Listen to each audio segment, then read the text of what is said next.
English গ্রামারে একটি word একের অধিক পার্টস অফ স্পিচ হতে পারে।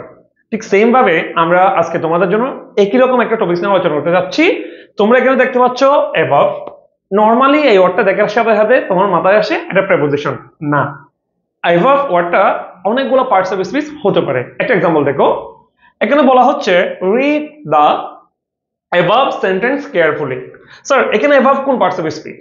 আমরা যদি একটা অপশন দেখি, এখানে আমরা একই সাথে চারটা অপশন দেখতে পাচ্ছি, নাউন, অ্যাডজেক্টিভ, অ্যাডভার্ব, প্রেপোজিশন। খুব স্বাভাবিকভাবে তোমার মাথায় আসবে স্যার অ্যাবাভ তো আমরা একদম ছোটবেলা থেকে শিখে আসতেছি প্রেপোজিশন, কিন্তু না, এখানে একটা কাহিনী আছে, এখানে একটা রিজন আছে। স্যার সেটা কি? দেখো, তুমি যখনই কোন একটা আর্টিকেল দেখবা এবং একটা নাউন দেখবা, আর্টিকেল এবং নাউনের মাঝখানে যদি সিঙ্গেল কোনো ওয়ার্ড দেখো, সেটা কি ওয়ার্ড, কোন পার্টস অফ স্পিচ দেখা দরকার নাই। তুমি জাস্ট দেখবা আর্টিকেল এবং নাউনের মাঝখানে যদি সিঙ্গেল কোনো ওয়ার্ড থাকে, সেটা অবভিয়াসলি অবশ্যই অবশ্যই অ্যাডজেক্টিভ হবে। কি হবে? অ্যাডজেক্টিভ হবে। তার মানে এখানে অ্যান্সারটা কি হচ্ছে স্যার?